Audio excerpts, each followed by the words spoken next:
ये है हीरो की स्प्लेंडर प्रो बाइक। और इस बाइक को जब हम चला रहे हैं, गाड़ी जब ट्राई ले रहे हैं, तो पीछे से थोड़ा लहर टाइप का लगता है। पीछे की जो चक्का है वो बबलिंग टाइप का होता है। ऐसा लगता है जैसे कि टायर पंचर हो गया हो या फिर इसकी बेयरिंग लूज हो गई और बेयरिंग हज हो गया हो, कुछ इस तरीके से महसूस होता है। तो यहाँ पे मैंने ये देखा कि इसकी जो टायर है, ये टायर ट्यूब वाली है। और जब ट्यूब वाले टायर को पंचर बनाता है कोई भी, तो इस टायर को अच्छे तरीके से बैठाना होता है। जैसे कि ये देख पा रहे, इसके अंदर किनार होती है। ये जो किनारी होती है, ये चीज़ें जब तक हम सही तरीके से नहीं बैठाएंगे, बराबर हम बाहर की ओर नहीं निकालेंगे इस रिम से, तो हमारा टायर कभी भी सही से नहीं बैठेगी और इसके वजह से गाड़ी लहक मारती है। तो मैं आपको दिखाने जा रहा हूँ कि यहाँ पे किस जगह फॉल्ट है इस टायर में। तो जैसे आप देख पा रहे हैं कि इस जगह जो है, ये जो किनारा आप देख पा रहे हैं, ये इतना निकला हुआ है। और अगर आप यहाँ पर अगर देखेंगे, तो इस जगह अगर यहाँ पर धीरे धीरे देखेंगे, तो ये वाला जो हिस्सा है ये अंदर की ओर गई हुई है। ये देखिए, यहाँ का जो किनार होता है जो वो बाहर नहीं निकला हुआ है, ये अंदर की ओर गई हुई है। तो इसी जगह महसूस होता है कि गाड़ी बबलिंग हो रही है। और जब ये बाहर की ओर नहीं निकलेगी, ये बराबर नहीं रहेगी, तो इसका जो ये गोटी होती है, ये गोटियाँ जो होगी, ये थोड़ा ये गोटियाँ यहाँ के अंदर चली गई और ये गोटियाँ यहाँ की बाहर हो गई। इसी वजह से क्या होता है कि गाड़ी लहक टाइप की लगती है। ऐसा लगता है जैसे पंचर हो गया हो या फिर बेयरिंग हज हो गया हो। तो मैंने आपको लेफ़्ट साइड में दिखा दिया और राइट साइड में कुछ इसी तरीके से राइट साइड में भी है। और अगर हम यहाँ देखेंगे, ध्यान देंगे, तो राइट साइड में भी कुछ इसी तरीके से इसका जो किनार है, ये देख सकते हैं, ये वाला पार्ट यहाँ से अंदर की ओर गया हुआ है। ये देखिए,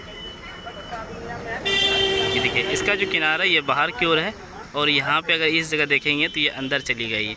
तो ये हमें खोल कर बाहर निकालना पड़ेगा। आप चाहे तो हवा पूरा बाहर निकाल सकते हैं। हवा बाहर निकाल के अगर किसी प्रेशर वाले के पास अगर जाएंगे, एयर प्रेशर वाले के पास, तो वो बिना टायर खोले ही, यानी कि चक्का बिना खोले ही वो कर देंगे। हवा निकाल के इस जगह से थोड़ी सी टायर लीवर से बाहर निकालेंगे, छाड़ेंगे, तो ये निकल जाएगा। लेकिन हमारे पास वो एयर की सुविधा नहीं है। हमारे पास सिर्फ अभी पंप, हाथ वाले पंप की सुविधा है। तो हम इस रिम को खोलेंगे और रिम को खोलने के बाद हम अच्छे तरीके से फिट करेंगे इसको।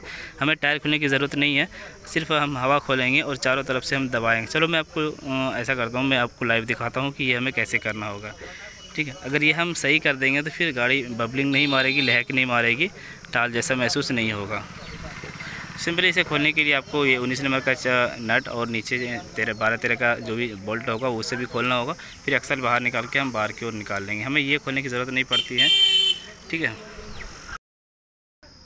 तो सबसे पहले हमें करना ये है कि इसका जो हवा है वो निकालना है सारी बार। हवा कुछ इस तरीके से निकालना है। इसके अंदर जो वॉल पिन होती है वो हमें खोल देना है और उसको खोलने के बाद जब हवा सारी निकल जाएगी तो चारों तरफ से हम टायर को दबाएंगे।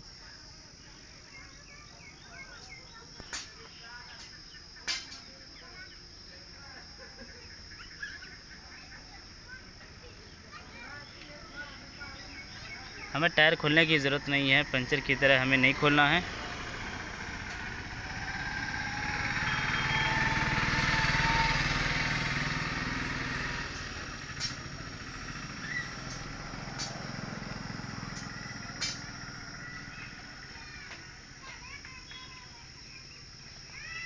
उसके बाद हम क्या करेंगे, इस टायर को कुछ इस तरीके से हम दबाएंगे चारों तरफ से।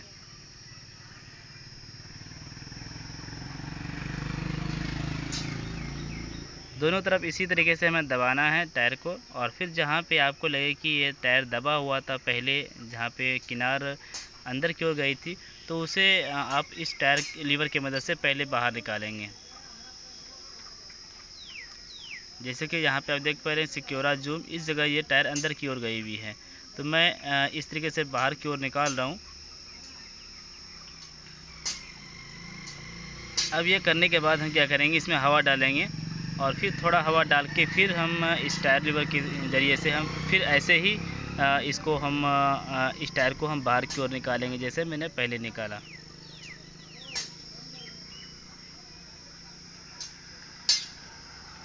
हमें इसमें पानी या फिर मोबिल कुछ भी देने की ज़रूरत नहीं है।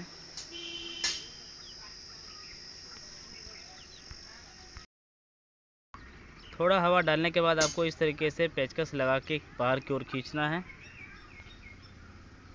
जैसे कि मैंने एक दफ़ा ये कर दिया।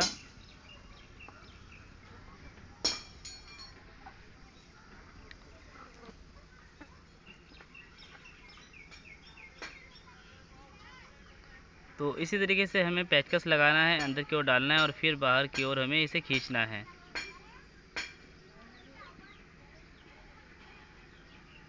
और दोनों तरफ आपको ऐसा ही करना है। सिर्फ उस किनार को आप बाहर निकाल देंगे जो उभरा हुआ रहता है, चारों तरफ जो लकीर बनी हुई होती है उससे सिर्फ अगर बाहर निकाल देंगे तो हवा देने के बाद फिर वो बिल्कुल बराबर हो जाएगी चारों तरफ से। जैसा कि मैं देख पा रहा हूँ कि ये चारों तरफ से बिल्कुल बराबर हो चुकी है। और मैं फिर आपको इस व्हील को गाड़ी में लगाकर फिर से मैं आपको दिखाना चाहूँगा कि ये अब ठीक ठाक लग रही है नहीं। हमें हवा देना है 40।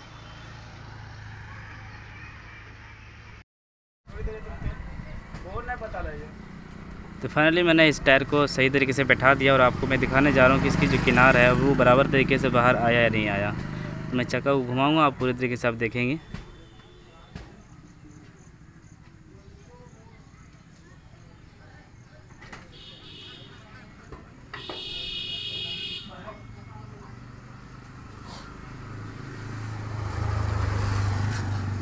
तो आप बिल्कुल देख पा रहे हैं कि ये वाला जो किनार होता है ये बिल्कुल बाहर है, कहीं भी अंदर की ओर रिम की तरफ नहीं दबा हुआ है ये। इसी तरीके से मैं दूसरी तरफ भी दिखा देता हूँ।